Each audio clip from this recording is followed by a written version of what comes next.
पंडित दीनदयाल उपाध्याय और डॉक्टर श्यामा प्रसाद मुखर्जी का सपना था, जो सपने अटल बिहारी वाजपेयी जी का सपना था, उस सपने को आगे बढ़ाते हुए आगे बढ़ रहे हैं।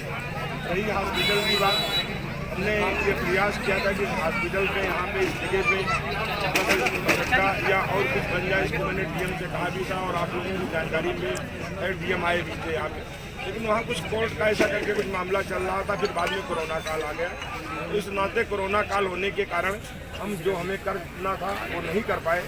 और मेरा ये प्रयास भी है, जिस दिन रामपुर मथुरा टाउन एरिया हो जाएगी तो टाउन एरिया के लिए हमें ऑफिस की भी आवश्यकता होगी, और ये सरकार की जो ज़मीन है हमें चिन्हित करनी पड़ेगी। हमें गौशाला के लिए मैंने पलटू राम जी से भी कहा और इससे पहले भी मैंने प्रयास किया, लेकिन रामपुर मथुरा में हमें गौशाला की जगह नहीं मिल पाई। आप लोगों को जानकारी होगा, डिग्री कॉलेज के लिए भी हम रामपुर मथुरा में जगह ढूंढ रहे थे और वो भी जगह हमें नहीं उपलब्ध हो पाई। उसका एक मानक है 12.5 बीघे चाहिए होगी, तो इस नाते कई प्रोजेक्ट हमारे रह गए जो माननीय मुख्यमंत्री जी की घोषणा के कारण होने हैं। तो इस नाते आने वाले समय में कोरोना काल के होने के कारण हम बहुत पीछे गए। नदी और तटबंध को लेकर के आपने देखा जिस तरीके से हमने वो प्रयास करके पूरी तरीके से किया, और ऐसा कोई तटबंध पूरी सीमा में देख लीजिए, हजारों ट्रक जहाँ बोल्डर गिर रहा हो और आप हमने बुकलेट जो अपने काम का अपना हिसाब किताब किया उसमें छपवाया भी है। तो मैं निरंतर काम कर रहा हूँ। अच्छा विधायक जी, ये सरकारी गल्ला गोदाम की बिल्डिंग बाउंड्री बनी पड़ी है, इसमें जो है अभी इसका जो है स्टोर नहीं बन पाया, उस पर आप क्या कहेंगे? हाँ, ये तो है।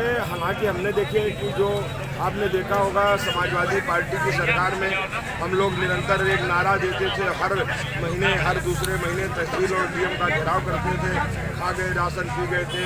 ये देखिए सपा बसपा कांग्रेस का खेल।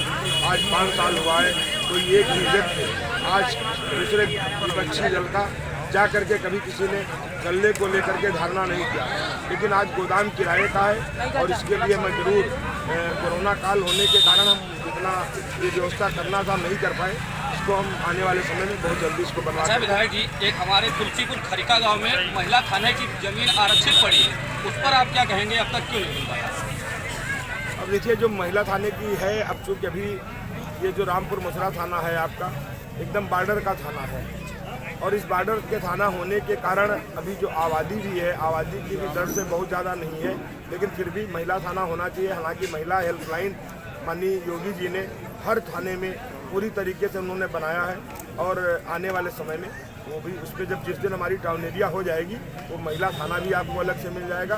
बहुत कुछ जो होने वाला है, क्योंकि गोस्वामी तुलसीदास जी ने यहाँ पे रामचरित मानस का चित्रण किया, लिखने का काम किया है, और मेरी भी इच्छा है यही, जब हनुमान जी की कृपा जल्द होगी और जब अब की बार योगी जी बैठेंगे। जैसा कि आप जान रहे हैं, पहली बार मोदी जी प्रधानमंत्री हुए, लेकिन जो उम्मीदों का दौर नहीं रहा, जो हमने उम्मीद धारा 370 राम मंदिर को लेकर के की थी, और जैसे आप लोगों ने दूसरी बार बैठाने का काम किया, धारा 370 भी हट गई, राम मंदिर भी बन गया, और भोलेनाथ भी जो गलियों में जकड़े हुए थे वहाँ भी सुंदर काशी भी हो गई, और वृंदावन का मथुरा का भी विकास हो रहा है। इस नाते इस दूसरे दौर में हम उस ऊंचाई तक अपने रामपुर मथुरा को ले जाएंगे कि यहाँ के रामपुर मथुरा के लोग सोचेंगे, ये लगेगा कहीं महिंद्राबाद सीतापुर से कहीं पीछे नहीं है। अच्छा विधायक जी, एक और जानकारी चाहेंगे कि जैसे आपके रोसा चौराहे में अटल जी की प्रतिमा स्थापित की है, उसी तरीके से हमारे रामपुर मथुरा में प्रतिमा के बारे में आप क्या कहेंगे?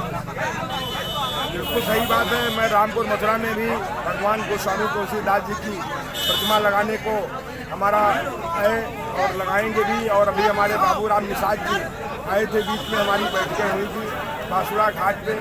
राम और केवट की प्रतिमा लगाना सांस्कृतिक विभाग और उस विभाग के चेयरमैन भी हैं। संगबेरपुर में राम और निषाद जी की गले मिली हुई 51 फुट की प्रतिमा वो बना रहे हैं। उनसे मैंने निवेदन किया, चुनाव जितनी जल्दी आ गया हमें उम्मीद नहीं थी, क्योंकि कार्यकाल 14 मई था, 14 मई तक था, तो हम लोग सोच रहे थे अप्रैल में चुनाव होगा, लेकिन कोरोना की तीसरी लहर होने के कारण चुनाव कुछ जल्दी हुआ। तो इस नाते हम 3 प्रतिमाएं आपके रामपुर मथुरा क्षेत्र में लगाने वाले हैं।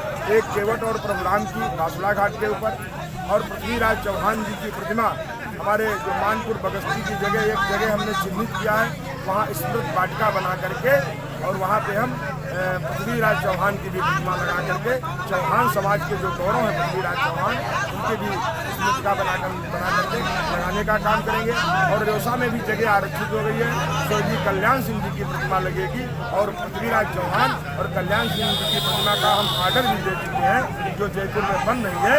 आचार संहिता खत्म होने के बाद अगले कार्यकाल में ये भी प्रतिमा लगाएंगे। अच्छा विधायक जी, देखते हैं क्षेत्र के जो विपक्षी दल हैं वो तहसील के लिए जो है बार बार करते हैं कि हम विधायक होंगे, हम सांसद होंगे या हम मंत्री होंगे तो हम चौथा या रामपुर मथुरा में तहसील बनाएंगे। उस पर आप क्या विचार? कौन कहता है विपक्षी? इन बाबू अभी वो उनका स्टेटमेंट जारी हुआ है, उसमें बता रहे थे कि हम तहसील बनाएंगे। कितने साल विधायक रहे?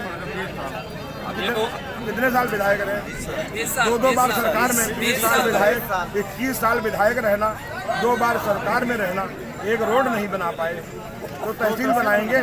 नहीं तो आपका क्या कहना है कि आपकी तहसील बनेगी? बिल्कुल बनेगी, तहसील बनेगी। आप हमारी बुकलेट पे देख लीजिए, उस पर तहसील फर्स्ट प्रायोरिटी पे है। और हम विद्युत केंद्र भी बनाने जा रहे हैं।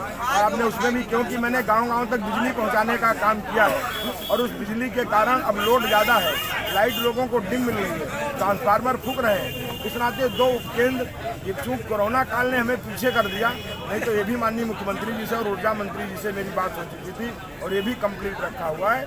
आने वाले समय में 2022 आपके सौगातों का वर्ष होगा और 22 से 23 मिला करके हम वो सब कुछ करने वाले हैं जिस कारण हमारा रामपुर मथुरा रेउसा पीछे है, वो सब कुछ हम देने वाले हैं। भारत माता की जय।